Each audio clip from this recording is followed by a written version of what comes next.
ගෙවී ගිය දවසක් ආයේ එන්නේ නෑ. ඒ ගැන අපිට විශේෂයෙන් කාත් එක්කවත් කතා කරලා විශේෂ දැනුමකින් තේරුම් ගන්න දෙයක් නෑ. අපිටම අපි ගත කරපු ජීවිතය ගැන හැරිලා බලද්දී පැහැදිලි ගෙවී ගියපු දවසක් ආයේ එන්නේ.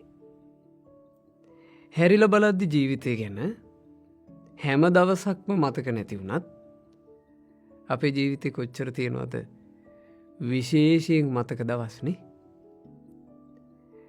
ඇතැම් සුන්දරව ගත කරපු දවස් සුන්දර මතක සටහන් විදිහට අපිට ඉතුරුයි. ඇතැම් අසුන්දරව ගත කරපු දවස් අසුන්දර මතක සටහනක් එක්ක අපිට ඉතිරි. හිනහා වෙවි ප්‍රීතියෙන් ගත කරපු දවස් ප්‍රීතිමත් දවස් විදිහට අපට මතකයි. දුකෙන් අඬ ගත කරපු ඇතැම් දවස් හරි දුකසේ ගත කළා කියලා අපිට මතකයි.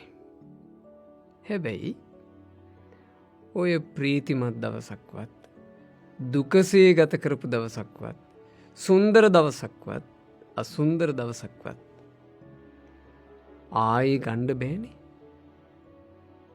ගෙවී ගිය දවසක් ආයේ ගන්න බෑ.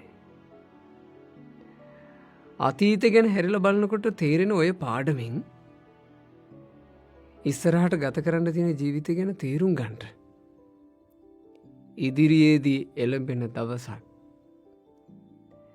ඔහේ අහිමි වෙලා යන්න දුන්නොත් ඒ දවස ආය අපට ගන්න පුළුවන් කමක් නැහැ. අපි දන්නේ නැහැ ජීවත් වීම සම්බන්ධයෙන් ඉස්සරහට දවස් කීයද ඉතිරි වෙලා තියෙන්නේ කියලා. ඒ හින්දා ඔබ ඔබේ එක දවසකට පවා ලොකු වටිනාකමක් දෙන්න. ඒ නිසා තමන්ට ඉදිරියට එළඹෙන දවස සම්බන්ධයෙන් අද දවසේ හොඳ සැලසුමකට ඒ දවස හදාගන්න. මං ඉදිරි දවසේ සුන්දර දේවල් කරනවා. ලස්සන දේවල් කරනවා. අද දවසේ මට වැරදිච්චි තැන් මං හෙට දවසේ හදාගන්නවා. අද දවසේ මගේ තිබුණු අසාර්ථක දේවල් මං හෙට දවස වෙනුවෙන් අරන් යන්නේ. ඔබට මේ එළඹෙන දවස ඔබ පුළුවන් තරම් සාර්ථක කරගන්න. මොකද ඒ දවසත් ගෙවී යන එක අපිට නවත්තන්න බෑ. ගෙවී යන ඒ දවස සුන්දර දවසක් විදිහට ගෙවනවාද අසුන්දර විදිහට ගෙවනවාද සාර්ථක දවසක් විදිහට ගෙවනවාද අසාර්ථක දවසක් විදිහට ගෙවනවාද පින් කුසල් වැඩුණු දවසක් විදිහට ගෙවනවාද පින් කුසල් නොවැඩුණු තේරුමක් නැති දවසක් විදිහට ගෙවනවාද කියන තීරණය නම් අපිට හසුරුවන්න පුළුවන්. ඒ නිසා හොඳට හිතර ගන්න මේ කරුණ. ගෙවී ගිය දවසක් ආයෙන්නේ. බලන්ට මාසයක් පාසා අනිවාර්යෙන් පෝයක් එළඹෙනවා. ඒ එළඹෙන පෝය දවස ගෙවිලා යනවා.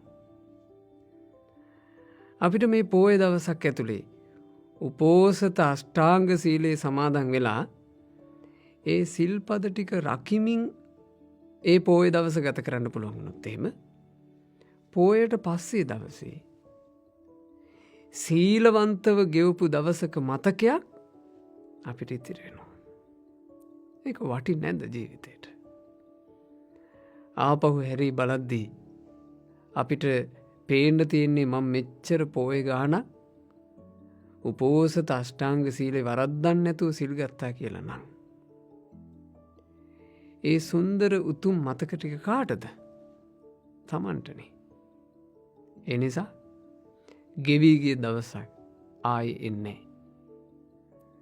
එළඹෙන දවස සුන්දර දවසක් බවට පත් කරගත යුත්තේ තමන් විසින්මයි.